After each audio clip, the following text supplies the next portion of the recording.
A virtuous wife and good mother turned into a bloodthirsty monster. The woman waved a pair of scissors and cut off her husband's genitals right away, then she forcefully choked her sister-in-law's neck. The other party spat out blood right away, but the woman still felt unsatisfied. Then she cut open her sister-in-law's 7-month pregnant belly. The reason why the woman became like this is that she recently married a demon.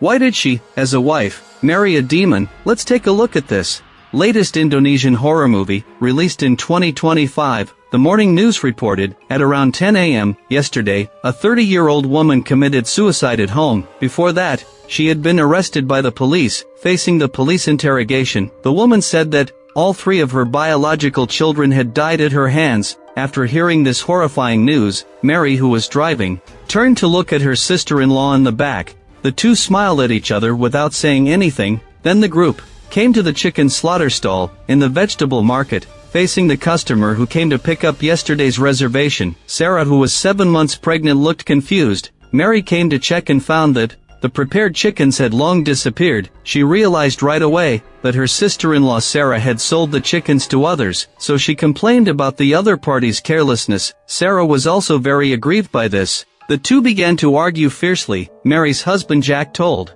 his daughter, who was born with a leg disability, that he was going out to work soon, and asked her to stay at home and listen to her mother obediently. At this time, Jack saw his younger brother Tim, who had just gotten up, come downstairs for breakfast. Jack angrily asked him where he had been last night, letting his pregnant wife go out to make money from dawn to dusk, saying that it was embarrassing to tell others. But Tim was completely unmoved by these words, and confidently said that he had gone out to make money. If his precious chicken could win the cockfighting competition, he could get a huge bonus and become a millionaire. During the conversation, Mother Lisa came and asked them why they were arguing early in the morning, then complained about why there was no breakfast on the table. At this time, Mary and the others happened to return from the vegetable market. Lisa didn't give her eldest daughter-in-law a good look at all. Mary knew that the other party blamed her for not giving birth to a healthy child, so she was blamed even for trivial matters like breakfast. She quickly explained that she was too busy this morning and could go out to buy ready-made food now. She thought this would silence her mother-in-law, but the other party actually said that it was natural for women to do laundry and cooking. Mary had no choice but to run to the kitchen to get busy. After breakfast, Mary told her daughter Lily to study hard at school. After that, she asked her sister-in-law Anna to help send the child off. As soon as Anna and the child left, the mother-in-law came to preach, disliking that she hadn't fulfilled her responsibility as a mother. Her own child actually needed someone else to pick up and drop off. She didn't care at all about Mary's hard work for the family. At this time, Jack had already packed his things. After telling his mother that he would work at sea for a month, he took his wife and went out. On the way, Mary kept complaining that she was bullied every day in this family. Neither her mother-in-law nor her sister-in-law liked her, but Jack didn't take it seriously at all. Thinking that his mother could help take care of the children for free, they couldn't ask for too much. These words didn't make Mary feel better. Instead, she asked her husband why he couldn't stand up for her. Every time she was bullied, in the blink of an eye, they arrived at the dock. Mary could only helplessly watch her husband leave. Life had to go on, so she hurried to the vegetable market to buy groceries. When she was ready to leave after buying vegetables, she saw her brother-in-law who was busy with cockfighting. Mary sighed and shook her head, then went home to cook. As soon as she walked in, she heard crying. Following the sound, she found her mother-in-law in tears. The other party blamed her for being a bad mother. Realizing that something was wrong, Mary hurried to the hospital. When she saw Anna, she asked anxiously what had happened. The other party kept apologizing, saying that it was all her fault for being late, which caused Lily to have a car accident on her way home from school. Mary was overwhelmed right away. Seeing the doctor come out of the operating room, she rushed forward to ask how the situation was. The other party said that Lily's condition wasn't optimistic, and she needed craniotomy quickly, but the hope was very slim. Hearing this, Mary fainted several times, and waited outside the operating room until late at night and collapsed. Just as she was praying earnestly for her daughter to get through the difficulty, an old woman came to her side. She said she had another way to help Mary, then mysteriously put a note and left. The next day, Tim came downstairs and heard his mother and wife complaining about Mary. He echoed right away that it was all Mary's fault. for not picking up the child that caused Lily's accident. On the other side, looking at the high surgical bill, Mary could only go back to ask her mother-in-law for help. With red eyes, she said that she had been unable to contact Jack. She really couldn't afford Lily's surgical fee, and asked her mother-in-law to help raise some money. Anna suggested selling the house, and then the family moving to a smaller one. Tim heard it and directly opposed, saying that the house must not be sold. Besides, there were places to spend money everywhere in the family now. Mary had to frantically call her husband again, but there was still no answer. Mary had originally lived a very depressed life in this family, and now her daughter was critically ill. She angrily beat the table to vent her dissatisfaction. Just then, she seemed to think of something, opened her bag and took out the note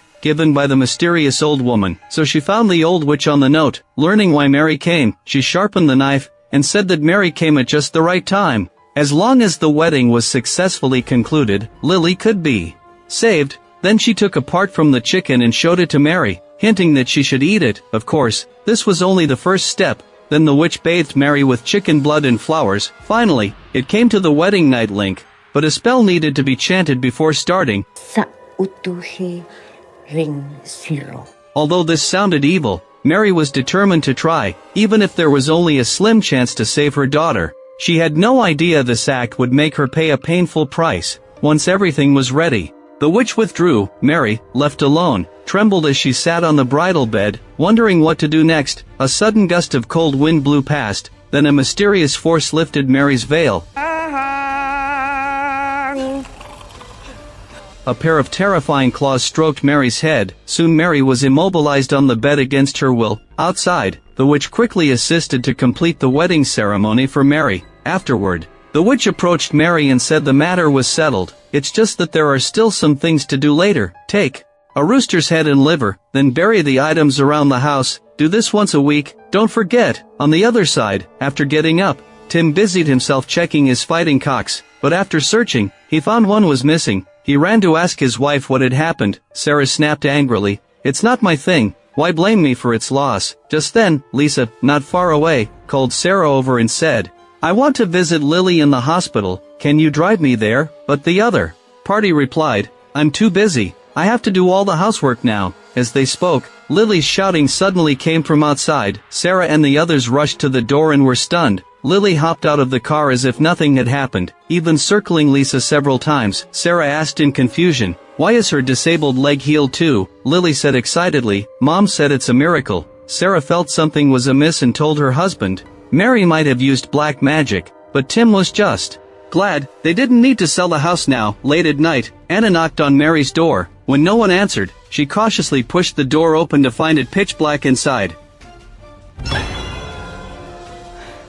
Anna was so frightened she almost fainted. She blurted out, "Lisa wants to see you," then fled in a hurry. She didn't notice that Mary now exuded an eerie aura. The next day, Sarah was feeding chickens outside, but she saw Mary looking as if her life force had been drained. Mary had also shut all the doors and windows tightly. Sarah rushed in to open the windows, wondering why Mary was staring at a blank TV screen. Besides, isn't it time to pick up the kids? Then Sarah asked where her mother-in-law was, but received only silence. Sarah had to go look for her alone, but at this point, Sarah froze in front of the front door. Mary was actually standing there, holding Lily's hand after school, then who was in the living room earlier. She suppressed her fear and walked to the living room. Thankfully, everything seemed normal. As Sarah and Anna sorted chickens for tomorrow's sale, they talked about the day's strange events. Mary has been acting odd ever since Lily's accident. She not only hides in the dark to scare people, but now seems to be in two places at once. Anna told her not to be superstitious. Late at night, Lily slept in her bed. Meanwhile, Tim returned from cockfighting, too hungry to wait. He woke his sleeping wife and asked her to make noodles. Sarah groggily went to the kitchen, but she saw the windowsill covered in countless toads. She jolted awake in horror and dropped the pot she was holding, but the toads hopped right into the pot. She forced herself to remove them with a fork, then slammed the window shut. Just then, a sound came from the bathroom. Sarah quickly took out her phone and aimed it at the door crack, thinking Mary would definitely become a sensation tomorrow. While gloating, the bathroom door suddenly opened. Mary, with a pale face, walked out, but she just stared blankly at Sarah and left. Sarah hurried to catch the adulterer but found the bathroom empty. The next day, Anna delivered goods to an old customer, but heard people around her whispering and pointing. Luckily, the old customer was kind-hearted. She told Anna that people nowadays love to gossip. They were discussing what happened when Mary was taking a bath. On the other side, after learning what had happened, Mary picked up a machete and angrily choked Sarah's neck. People around quickly took out their phones to take photos. Sarah was convinced Mary wouldn't act in front of so many people. She arrogantly said, "I'm the one who sent the video. Are you going to kill me?" Berani ba? Coba ka berani ba? People around thought Mary was crazy, and Mary, who came to her senses, was also shocked. Late at night, Sarah wanted to check if the noodles were cooked in the kitchen, but she found someone had secretly added something to it. While wondering, Mary suddenly appeared behind her, scaring Sarah half to death. The most creepy thing was that Mary ignored the boiling water in the pot, fished out a cooked toad, and began to bite it frantically. After eating with relish for a while, she even reminded that the noodles were cooked. Sarah was so angry that she rushed back to complain to her husband. Ito si Mbak Ranti. With a ferocious expression, Mary jumped up, choked Sarah's neck, and strangled her to death. Then she looked at the other's belly with a gloomy face, and performed a cesarean section on Sarah. In the early morning, Anna was woken up by the alarm, and went to Mary's room to call her right away. She happened to meet Tim, who had just returned home, and asked him to help wake up Sarah. Tim went back to the room, lifted the quilt, and found only 2 pillows on the bed. He didn't think much, called out a few times symbolically, and then went to bed. This made Anna feel very confused. After returning from the vegetable market, the family gathered together to discuss where Sarah had gone. Lisa was afraid of being gossiped about, so she asked everyone to hide this matter, find the person back before others know about it, as soon as possible. Upon hearing this, Anna and others set out right away. Just then, Lisa received a call from Sarah, but it was hung up as soon as she answered. Even weirder, the wheelchair was suddenly pulled by a strange force, but when she turned around, there was nothing there. At night,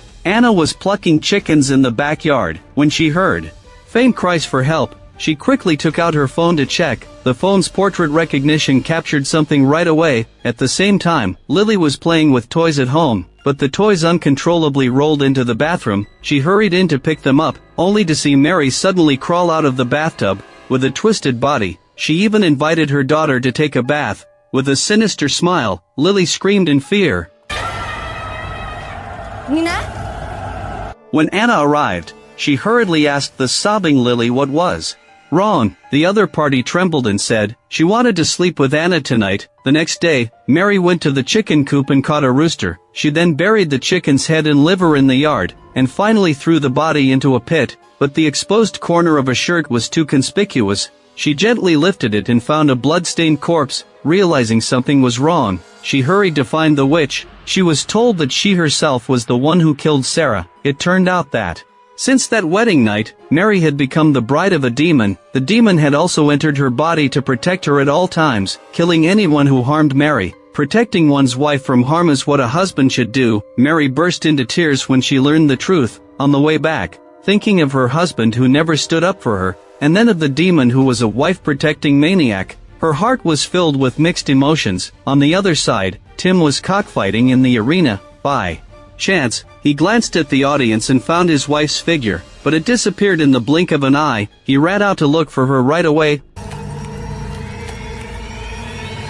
Unaware, Tim continued to search everywhere, completely unaware that his wife's ghost had been following him. Suddenly someone stopped Tim and said that his chicken had just died heroically. Tim, who got the chicken's body, had to go home to dig a pit and build a grave. A strange sound suddenly came from beside him. Tim carefully stepped forward to check and found an exposed arm. Seeing the bracelet on the arm, he realized that his wife had become a corpse, so he stormed off to confront Mary, asking why she killed Sarah. Seeing that the other party kept silent, he even took out the shirt Mary used as a shroud. Seeing that Tim was about to attack, Anna rushed forward and took Mary away. Lisa, who watched everything, came to Tim. She said earnestly, "If you don't want people to talk about Sarah, let the secret of her death be buried in the soil forever." At this time, Lily came to Mary and asked if she had really killed someone. Mary tried to argue, but her daughter ran out in fear. At the same time, Tim was crying in front of the corpse, but he suddenly realized something ran past behind him. He quickly turned around and saw the sneaky Mary. He chased all the way to the chicken coop. Mary, who had succeeded, walked out of the chicken coop with a sneer. Seeing this, Tim tried his best to break free from the restraint, then staggered out to settle accounts with Mary. Unexpectedly, the demon appeared. Tim was so frightened that he had to rush into the chicken coop to take shelter, but the demon had no intention of letting him go. Before Tim could react, his eyeball was cruelly pecked out by a rooster, but even so, Tim didn't die. Instead, he groped his way out of the chicken coop. At this time, the demon no longer controlled Mary's body. Regaining her senses, Mary looked ahead in confusion. When she found Tim, whose head was separated from his body, she felt nauseous right away. Anna, who came following the sound, asked her what had happened. Mary ran to the side without saying a word and vomited violently. When Anna saw Tim's miserable condition with her own eyes, she hurried to catch up and ask what Mary had done, but Mary rushed into the room and locked the door. She also muttered that only Anna had treated her sincerely in this family. The next day, Anna also set up a grave for Tim, but even though things had gotten so out of control, Lisa still didn't want to seek help from the police. She thought that family scandals shouldn't be spread outside, and besides, the eldest son Jack would be back soon, and would definitely find a way to solve this matter. On the other side, Mary still locked herself in the room and didn't go out. Lily, who felt sorry for her mother, secretly leaned on the window and looked inside. Late at night, Lisa found a wizard to enter Mary's room. Seeing Mary's strange appearance, the wizard stepped forward and wanted to pray for her, but after chanting for a long time with no effect, the wizard brought a glass of water to perform magic. Seeing how crazy her mother had become, Lily was so frightened that she hugged her grandmother tightly, but the wizard thought there was nothing wrong with Mary. It might be that she had suffered some blow, leading to mental problems. Before leaving, the wizard also told Anna the way to turn bad luck into good luck, which was to pray piously. After saying that, the wizard left first. Jangan ikut campur. The next day, Mary sprinkled a lot of petals on the bed. Her mental state was still very good. Obviously, the demon was controlling her body. Luckily, Jack came back today, but he didn't believe that Mary would kill someone. Besides, the wizard had said there was nothing wrong with her. After saying that, he ran to have a chat with his wife. But when the door was finally opened, he was told that Jack wasn't allowed to enter the room. In the end, Jack fell asleep on the sofa. At midnight, Jack suddenly woke up from his dream. He heard strange laughter coming from his wife's room. He quickly looked inside through the crack of the door, and was horrified to find that his wife seemed to be having an intimate conversation with something. Jack felt very angry and couldn't understand why his wife would betray him. The next day, Lisa asked Lily to bring food to Mary. Seeing her mother, who looked like a ghoul, Lily put down the food and wanted to leave, but she softened when she heard her mother call her. The other party scolded Jack for locking her up, saying that men's love was all a lie. Then she asked Lily if she could let her go. Lily shook her head and begged her mother to return to her original self. Hearing the refusal, Mary pounced forward like a madwoman. Luckily, the iron chain restricted her movement. Just then Lisa came over, and Mary began to scold her mother-in-law, calling her a mean old hag. She's the one who should be locked up. To figure out what was wrong with Mary, Anna took Jack to the hospital. She said she had seen an old woman chatting with Mary. Maybe the problem lies with her. But after searching for a long time, they found nothing. At this time, Lily came to visit her mother again and saw that the food on the table hadn't been touched. She asked why she wasn't eating. Mary said she wanted cookies. Lily ran to get them right away. She had no idea the demon had been waiting for a long time. When Lily returned with the cookies, she found her mother was gone, and rushed to find her grandmother in fear. But the latter had already been killed by the demon. Just then, Jack and Anna came back. As soon as they entered, they saw the mother's body, and Anna knelt down and burst into tears. Luckily, Jack still had his wits about him, and told Anna to find Lily right away. Seeing the possessed Mary, Anna hurriedly picked up a plate to attack her, but Mary was now too powerful. Even though the fragments had pierced her brain, she acted as if nothing had happened, and could even easily choke Anna and knock her down.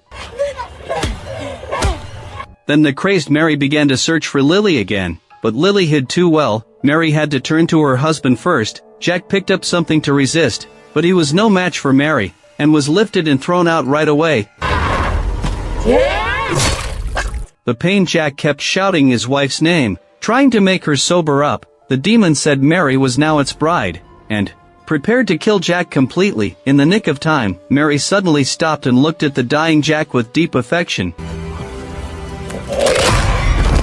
Seeing her mother kill her father with her own eyes, Lily, hiding in the attic, cried out sadly and was unsurprisingly caught. While they were catching up, Anna suddenly launched a sneak attack from behind. She was really tough. She hadn't died even after being beaten like that. Seeing that Anna was also going to die by her mother's hand, Lily shouted that she would rather lose her legs than have her loving mother back. The power of maternal love is powerful. With her daughter's guidance, the imprisoned Mary quickly found the escape route. Finally, she regained control of her body. Seeing the tragic scene at home and realizing the demon had controlled her to kill many people, Mary asked Anna to take Lily away right now. Then she picked up a bucket of gasoline, said goodbye to her daughter and ended her own life. Anna moved to a new home with Lily, but Lily suddenly shouted that her legs had no feeling, and the wardrobe suddenly trembled eerily. Anna mustered up the courage to open the cabinet door, and found Mary's red wedding dress hanging inside. The film ends here. The director is very good at using Indonesian local folklore. The bride bone chain and altar charms and rural witchcraft are all based on real research, and even a folklore consultant was specially hired to check. It's definitely an immersive horror experience, but the flaws are also obvious. The demon's design is really a bit low-grade. From start to finish, there are only two plastic-looking strange hands, which completely fail to show the kind of heart-pounding oppression. The plot is even more frustrating. Obviously, plots such as family conflicts, maternal love dilemmas, and social reality were paved, but the mother-in-law and daughter-in-law conflict was hastily resolved. As soon as it broke out, the root of traditional gender oppression was skipped before it was unfolded, which was unsatisfactory. As for the initial news, it should imply the heroine's final ending. It also shows that the previous demon bride died, just giving the heroine a chance. Next, we must praise the core of this film, the segment where the heroine puts on the demon bride wedding dress to save her daughter. On the surface, it's a famous horror scene, but in reality, it's all about real-life dilemmas. Indonesian lower-class families have no money for treatment, and can only place their hopes in supernatural powers. This kind of sadness is vividly expressed. The portrayal of the mother-in-law and daughter-in-law relationship is even more touching. The mother-in-law may have once been a struggler like the heroine, but she finally became a member of the oppressors. The heroine isn't wearing a wedding dress, but the silent cry of countless mothers, forced to a dead end by reality. If you like my channel, please give it a thumbs up and subscribe to it.